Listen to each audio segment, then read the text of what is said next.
Karena hari semakin memasuki malam, akhirnya semua anggota keluarga Saputra memutuskan untuk pergi menuju hotel yang sudah direservasi. Mereka mendapatkan bagian kamarnya masing-masing yang sudah disediakan oleh pihak hotel. Dan kini setelah mendapatkan kamar bagian dirinya, saat ini Rika telah berada di kamar inap seorang diri. Dia baru saja selesai membersihkan diri dan mengenakan pakaian piyama bersiap untuk tidur. Dia melemparkan dirinya ke atas kasur empuk berukuran king size. Pandangan matanya menatap lurus ke depan pada langit-langit kamar berwarna kuning tulang. Hembusan napas panjang keluar dari mulut Rika seiring gambaran tentang kejadian yang dilalui hari ini mulai terkilas di pikirannya. Benar-benar melelahkan. Senyuman terulas di bibir Rika seraya memejamkan mata ketika perasaan hangat menjalar di hatinya terasa. Melihat keluarga besar Saputra berkumpul kayak gini, membuat hatiku merasa iri.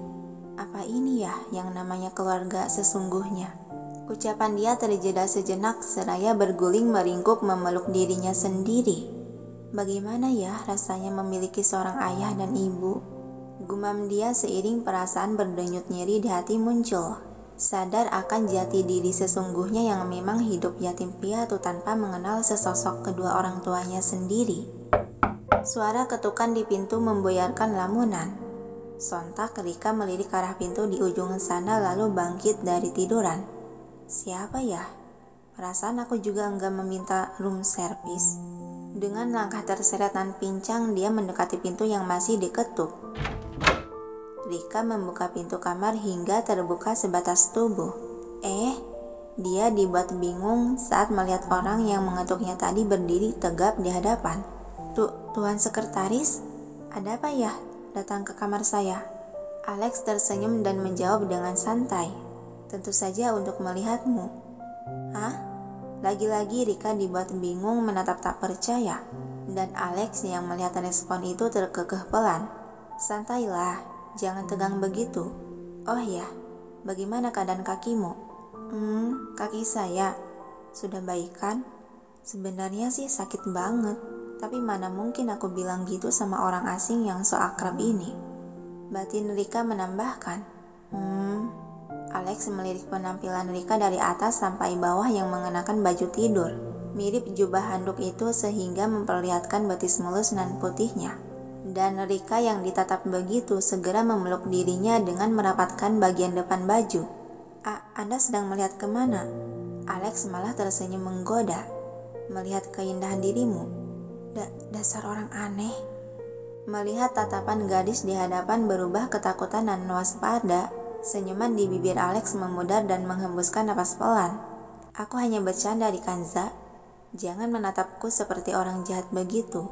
Aku kemari murni karena niat baik. Seketika Rika menurunkan kewaspadaannya. Niat baik? Dia bertanya meminta kejelasan. Tapi sebelum itu, bolehkah aku masuk? Hah? Lagi-lagi Rika dibuat menatap waspada dan curiga. Jangan macem-macem deh, Tuan. Saya tidak mungkin memasukkan seorang lelaki ke dalam kamar. Hei, jangan berpikir yang tidak-tidak dulu. Tentu saja aku tidak mungkin masuk ke dalam kamar seorang gadis seorang diri. Maka dari itu, aku membawa orang lain untuk menemani. Alex melirikkan mata ke arah sebelah kanannya. Yang sontak Rika mengikuti arah pandang. Yang ternyata ada seorang staf hotel wanita telah berdiri di sana. Sejak kapan dia ada di sana? Heran Rika karena benar-benar baru menyadari kehadiran orang tersebut. Bagaimana? Jadi sekarang aku sudah boleh masuk kan? Tanya Alex membuat gadis itu terhenyak dan melirik lagi ke arahnya. Sejenak Rika menatap dalam diam sebelum akhirnya mengangguk mengiyakan. Dan membuka pintu secara lebar-lebar memperbolehkan. Dan dengan senang hati Alex masuk ke dalam kamar diikuti oleh staf wanita yang mendorong troli berisi obat-obatan dan peralatan yang diperlukan untuk perawatan memar. Jadi, apa yang ingin Anda sampaikan pada saya? Tanya Rika to the point menatap lelaki yang berdiri berhadapan hanya berjarak 2 langkah. Kamu bisa duduk dulu, pinta Alex menunjuk sofa. Benar juga, maaf saya terlalu terburu. Silahkan Anda juga duduk. kata Rika seraya mendudukkan diri ke sofa panjang namun tidak dengan Alex. Tuan Sekretaris, apa yang Anda lakukan? Duduklah di sofa. Panik Rika melihat lelaki berjas itu malah berjongkok dengan sebelah lutut tertekuk tepat di hadapannya. Kemarikan. Alex mengisyaratkan pada staf itu yang dengan sigap wanita berseragam tersebut bergerak membawakan peralatan dan obat-obatan yang diminta untuk diletakkan di dekatnya. Maaf, aku sedikit lancang, kata Alex seraya memegang sebelah kaki Rika yang terluka sudah bengkak membiru. Apa yang Anda lakukan, Tuan Sekretaris? Kaget Rika akan tindakan tiba-tiba itu. Tenanglah Rikanza, dan berhenti memanggilku dengan panggilan menggelikan seperti itu. Bukannya aku sudah menyuruhmu untuk memanggilku seakrab mungkin. Alex mulai memberikan perawatan pada cedera di kaki yang bengkak itu, dengan memberinya urutan dan pijatan lembut di sekitar yang membiru. Rika meringis merasakan nyeri. Kita kan enggak seakrab itu, sampai harus memanggil dengan nama panggilan. Juga, pelan-pelan, itu sakit tahu. Alex terkekeh pelan kembali memberi urutan lembut di kaki gadis tersebut. Maka bukankah dengan saling menyebutkan nama panggilan adalah langkah awal untuk mengakrabkan diri? Keluh Rika menatap lelaki yang tampak telaten mengurusi cedera di kakinya. Kenapa sih orang ini? Aneh banget. Pertama gak mau dibilang bapak, sekarang malah menyuruh panggilan namanya. Bener-bener orang aneh. Tuan Alex, pelan-pelan dong.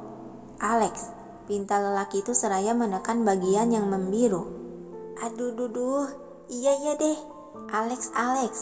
Dah cukup, jangan dipijat lagi, itu menyakitkan. Berontak Rika hendak menarik kakinya namun dipegang erat oleh si Alex. Tahanlah, ini hanya sakit sebentar. Kembali Alex memberi pijatan lembut. Alex itu sakit. Aku bilang tahan Rikanza. Meski tak tega melihat gadis itu mengaduh kesakitan, namun dia lebih tak tega jika harus melihat kaki tersebut membiru membengkak yang pasti jika dibiarkan begitu saja akan sangat menyakitkan bagi si penderita. Alex, cukup, teriakan Rika nyaring dalam ruangan hingga sampai ke telinga Pak Sutri yang berada di kamar sebelah. Di kamar lain, Egi, aku kayak dengar suara Rika yang berteriak. Kamu dengar tidak? Tanya Anissa yang tengah berjalan mendekati ranjang di mana suaminya duduk setengah terbaring sibuk dengan laptop. Tidak, aku tidak mendengar suara apapun, jawab Egi dengan pandangan tak teralihkan dari layar laptop. Anissa meneguk cairan putih di gelas jangkung yang dipegangnya. Masa sih? Jelas-jelas aku mendengarnya loh. Masa aku halusinasi? Beneran sayang, mungkin kamu hanya salah dengar saja. Begitu ya? Anissa meletakkan gelas kosong ke atas meja nakas dan menaiki kasur.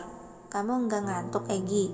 Tanya Anissa menatap wajah serius lelaki yang sedang bergulat dengan benda kotak itu. Sebentar lagi selesai sayang, kamu tidurlah duluan, sahutan Egi masih tak teralihkan. Baiklah.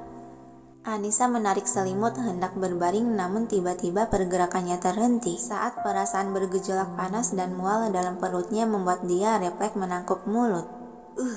Dan Egi yang mendengar ada keanehan dari suara istrinya sontak meliriknya. Sayang, kamu kenapa? Panik dia langsung meletakkan laptop ke sembarang dan berhambur mendekati Anissa yang sudah berwajah pucat. Kepala Anissa menggeleng beberapa kali masih menahan mual ingin muntah. Aku tidak apa kok. Segera Egi merangkul tubuh sang istri dan memberi usapan di punggungnya. Jangan bilang tidak apa-apa kalau memang kamu tidak baik-baik saja sayang. Aku harus memanggil dokter sekarang. Tidak, jangan. Kepala Anissa bergerak mendongak menatap netar Hazel terkandung kecemasan itu. Aku hanya masuk angin saja, karena seharian ini kan kita menempuh perjalanan jauh. Kembali Egi menarik gadis itu ke dalam dekapan untuk menyenderkan kepala Anissa ke dadanya, lalu memberi belayan lembut naik turun di punggungnya. Kau yakin hanya masuk angin? Wajahmu sangat pucat sayang. Gumam Anissa mengangguk. Cukup tidurkan saja, dan besok aku akan baik-baik saja. Hembusan napas panjang Egi sembari menuntun gadis dalam pelukan untuk direbahkan. Baiklah, sekarang tidurlah. Aku akan menemanimu. Dia masih memeluk sang istri dan membelainya. Merasakan sentuhan lembut itu, perlahan kedua mata Anissa terpejam, namun terlintas dalam pikirannya tentang kejadian di restoran tadi membuat mata dia kembali terbuka. Egy, iya sayang, apa ada yang sakit? Cemas Egy masih setia membelai. Anissa sedikit mendorong dada sang suami, sehingga ada jarak di antara keduanya. Dia menatap netra Hazel itu dengan tatapan kepenasaran. Melihat itu, Egy tersenyum menangkup sisi wajah istrinya dan mengusap pipi gembil itu.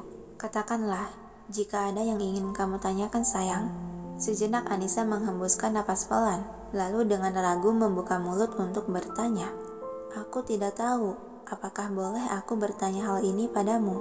Tapi, perasaanku sangat mengganjal karena saking penasarannya. Untuk itu jangan kau tahan dan katakanlah saja. Balas Egy mengusap kuncup di hidung gadis itu dengan jemarinya. Sebisa mungkin, aku akan menjawabnya tanpa ada yang disembunyikan darimu. Kamu yakin? Meskipun yang aku tanyakan soal keluargamu, tanya Anissa terdengar ada keraguan dari kalimatnya.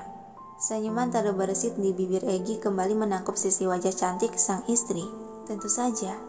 Kenapa kau berkata seakan kau bukan bagian dari keluargaku saja? Anissa melirikkan mata ke samping menghindari bersih tatap. Siapakah Nikamala itu? Mendengar pertanyaan tersebut, seketika pergerakan jemari tangan Egy yang tengah mengusap pipi Anissa terhenti. Dia menatap sang istri dengan tatapan tak terbaca. Bagaimana kau bisa tahu nama itu? Anissa kembali menatap lelaki di hadapan yang tengah menatapnya. Aku mendengarnya saat ayah dan kakak ipar memanggil Rika dengan nama itu. Hembusan napas panjang Egy seraya menggerakkan tubuh menjadi terlentang. Sudah kuduga. Seharusnya aku tidak membahas hal ini meskipun aku sangat ingin tahu. Batin Anissa merasa bersalah karena telah ikut campur persoalan rahasia internal dalam keluarga suaminya. Apa kau sangat ingin mengetahuinya? Tanya Egy menatap sang istri, yang dibalas manggutan tipis. Tapi, jika kamu kesulitan menjawabnya juga tidak apa-apa, jangan dikatakan. Lagi-lagi Egy menghembuskan napas panjang sembari mengusap wajah dan terdiam menatap lurus ke depan seakan sedang menerawang, membayangkan hal di masa lalu. Dia sepupuku yang sudah mati karena... Ucapan Egy tergantung di udara dan melirik Anissa. Kurasa aku sudah menjawab pertanyaanmu. Oh, iya. Sepertinya soal kematiannya sangat sensitif. Baiklah, aku tidak akan bertanya lebih dari ini. Batin Anissa merasa tak enak saat melihat ekspresi di wajah si Egy yang berubah meredup menggelap dengan sorot mata terkandung kesedihan mendalam. Tapi Egy, kenapa ayah dan kakak ipar memanggil Rika sebagai Nikamala? Atau jangan-jangan? Ucapan Anissa terjeda menangkap kesimpulan. Egy tersenyum, kembali menangkup sisi wajah sang istri dan memberi usapan pelan. Benar, seperti yang kau pikirkan, mereka memiliki wajah yang sama. Kedua mata Anissa melotot terkejut. Maksudmu mereka mirip? Rika, tanya Anissa memastikan yang dibalas manggutan sebagai jawaban iya. Bahkan sangat mirip. Sampai aku juga saat pertama bertemu mengira dia Nikamala.